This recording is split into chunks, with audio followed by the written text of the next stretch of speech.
तो दोस्तों अगर रैम को देखा जाए तो एक चिप की तरह होती है, देख सकते हैं ये, और एक इसकी बनी होती है सेमीकंडक्टर, जिसको हम लोग अर्धचालक बोलते हैं, मेटल ऑक्साइड की ये बनी होती है। ठीक, तो हम इसे यहाँ पे लिखे हुए हैं, देख सकते हैं। यह एक चिप की तरह होती है और ये मेटल ऑक्साइड यानी सेमीकंडक्टर की बनी होती है। और इसकी खास बात यही है कि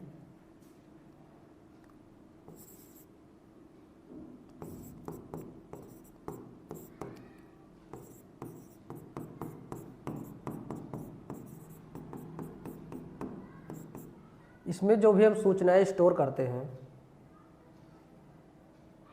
इसमें रखी सूचनाएं बिजली यानी कि लाइट, बिजली जाते ही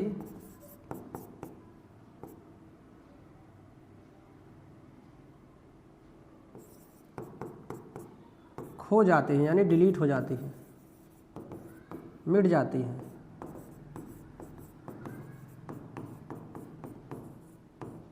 ठीक, जैसे अगर क्वेश्चन पूछा जाए, बहुत ज़्यादा तिरछा हो जा रहा है क्या, अगर क्वेश्चन पूछा जाए कि लाइट जाने पर कौन सी मेमोरी की जो सूचनाएं हैं वो मिट जाती हैं, तो वो है रैम की। ठीक, रैम में जो भी डेटा हम रखते हैं वो बिजली जाने पर वो डिलीट हो जाता है। ठीक, इसीलिए इसको हम कैसी मेमोरी बोलते हैं, अस्थायी मेमोरी बोलते हैं। ठीक, इसलिए इसे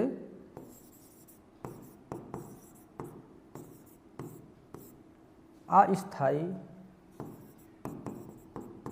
मेमोरी कहते हैं। ठीक, ये अस्थायी मेमोरी है क्योंकि इसका डाटा जो है लाइट जाने पर चला जाता है या कंप्यूटर बंद होने पर इसमें जो भी सूचना स्टोर रहती है वो गायब हो जाती है। और इसे एक क्वेश्चन पूछा जाता है, इसको हम बोलते हैं वोलेटाइल मेमोरी। वोलेटाइल क्वेश्चन कभी कभी इंग्लिश में पूछ लेता है कि वोलेटाइल मेमोरी किसे कहते हैं, तो रैम एक वोलेटाइल मेमोरी है, इसे ही हम वोलेटाइल मेमोरी कहते हैं।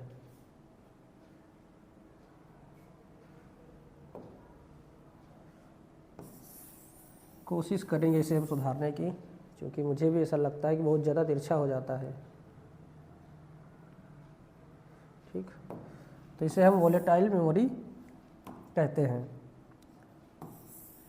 वोलेटाइल का मतलब यही होता है अस्थायी, जो कि लाइट जाने पर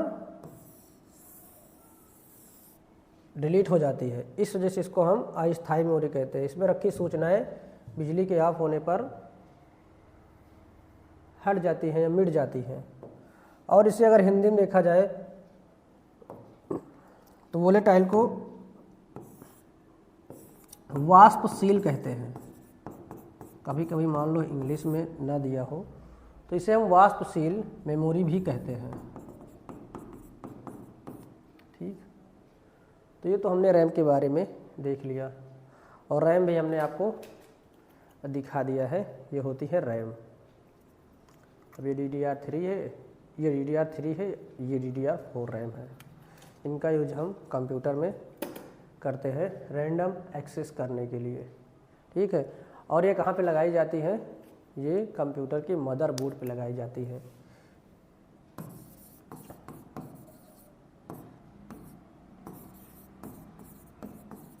ठीक, उसके मदरबोर्ड में यानी ये अटैच की जाती है, और इसे कहा जाए तो ये CPU का भाग भी होती है। ठीक, बिना इसके कंप्यूटर नहीं चल सकता है। अगर एक्सटर्नल मेमोरी हम नहीं लगाएं तो हमारा काम चल जाएगा, लेकिन बिना इसके कंप्यूटर के हमारा कंप्यूटर नहीं चलने वाला है। ठीक, तो ये मेन मेमोरी है, प्राथमिक मेमोरी है, इंटरनल मेमोरी है,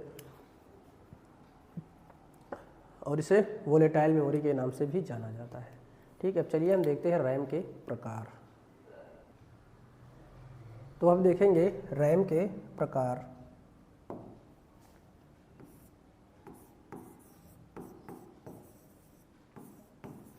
टाइप्स ऑफ रैम।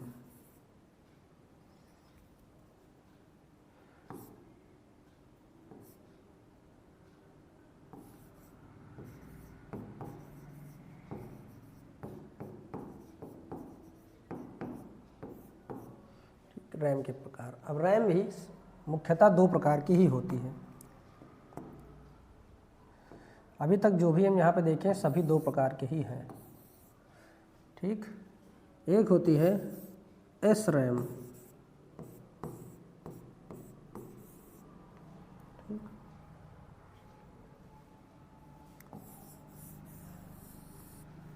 एक होती है एस रैम और एक होती है डी रैम।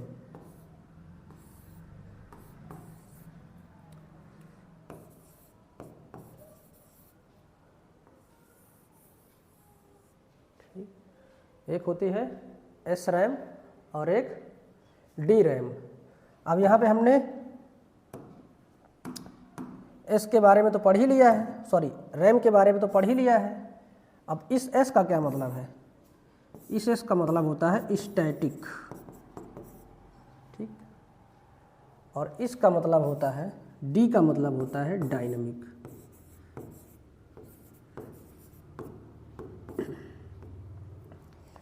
अब अगर क्वेश्चन पूछे कि डी रैम का पूरा नाम क्या है, तो डायनामिक रैंडम एक्सेस मेमोरी, और एस रैम का पूछे तो स्टैटिक रैंडम एक्सेस मेमोरी।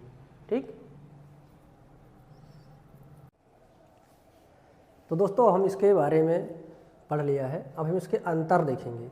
ठीक है, कौन सी रैम ज़्यादा तेज़ होती है, कौन सी रैम कम तेज़ होती है, दोनों में क्या डिफरेंस है वो हम देखेंगे। तो चलिए हम चलते हैं नेक्स्ट स्लाइड पे। तो यहाँ पे हम एक तरफ एस रैम के बारे में डिस्कस करेंगे और दूसरी तरफ डी रैम के बारे में। ठीक,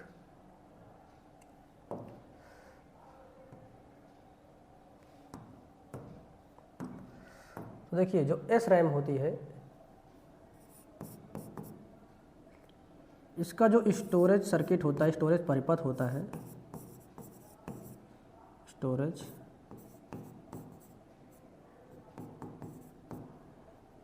सर्किट में एक से अधिक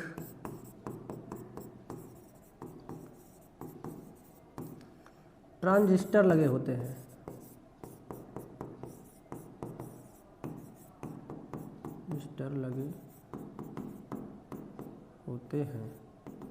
ठीक, और डी रैम में क्या होता है, कई सारे ट्रांजिस्टर रहते हैं,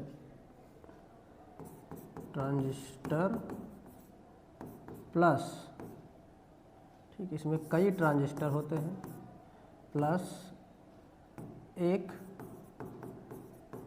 कैपेसिटर भी होता है।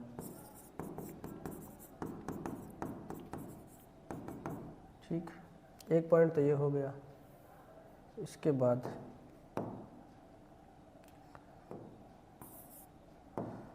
दूसरा पॉइंट यहाँ पे देखते हैं।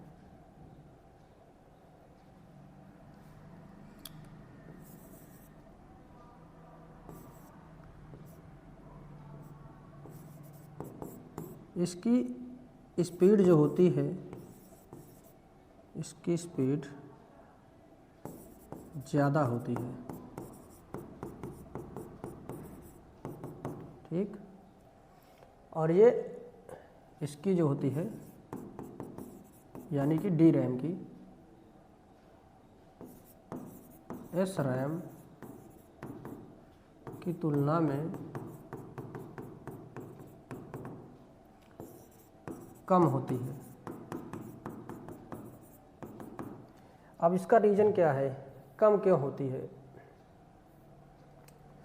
वो भी हम देख लेते हैं। जो डी रैम होती है इसको हमको बार बार रिफ्रेश करना होता है। ठीक है, अब इसमें एक पॉइंट लिख लीजिए। ठीक, इसे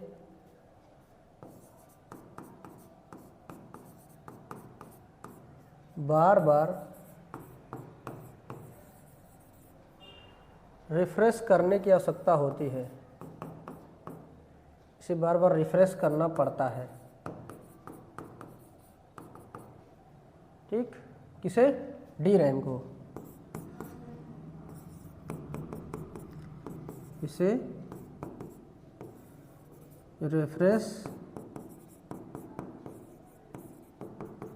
नहीं करना पड़ता। ठीक है। और तेज कौन सी होती है? एस रैम की स्पीड डी रैम से अधिक होती है। ठीक है। अब यहाँ पे देखा जाए एस रैम का। ठीक, इसका एक पॉइंट है, इसे CSCH, इसे इंग्लिश में तो कैसे पढ़ रहे हैं, लेकिन इसे हिंदी में कैसे केस पढ़ा जाता है, इसे केस मेमोरी। ठीक, ऊपर का हटा देते हैं।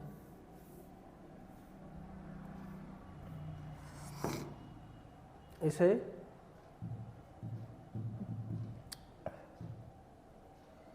केस मेमोरी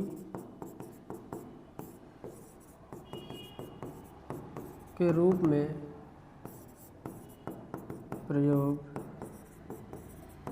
किया जाता है।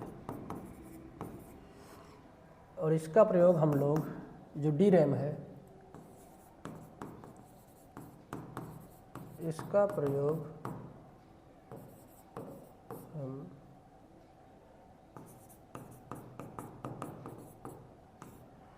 पर्सनल कंप्यूटर में करते हैं।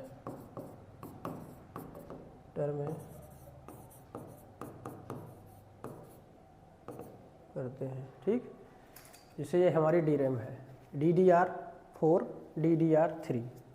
ठीक है। अब यहाँ पे DDR का मतलब क्या होता है, थोड़ा सा देख लेते हैं, बाकी ज़्यादा हम नहीं जानेंगे, क्योंकि ज़्यादा अंदर जाएंगे तो फिर उसका कोई मतलब नहीं निकलता है। तो कभी मान लो क्वेश्चन पूछ ही ले,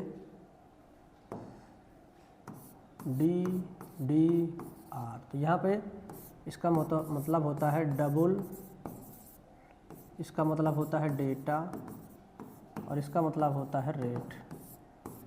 ठीक है, डबल डेटा रेट, DDR का मतलब यही होता है। तो यहाँ पे आई होप हमने रैम के बारे में सब कुछ डिस्कस कर लिया है। अब रैम के भी और प्रकार होते हैं, लेकिन उसको कोई मतलब नहीं है बात करने की। तो आशा करते हैं आपको ये वीडियो पसंद आया होगा। अगर वीडियो अच्छा लगा है तो लाइक करिए, और चैनल पर नए हैं, सब्सक्राइब नहीं किया है तो सब्सक्राइब कर लीजिए, और पूछना है तो कमेंट बॉक्स में कमेंट करके आप पूछ सकते हैं। बाकी मिलते हैं हम नेक्स्ट वीडियो में हम रोम के बारे में अच्छे से डिस्कस करेंगे। अगर आपको कोई सुझाव देना है तो आप कमेंट बॉक्स में अपने सुझाव दे सकते हैं। अब हम रोम के बारे में नेक्स्ट वीडियो में डिटेल में जानेंगे। तो मिलते हैं हम नेक्स्ट वीडियो में, तब तक के लिए टेक केयर, जय हिंद, वंदे मातरम।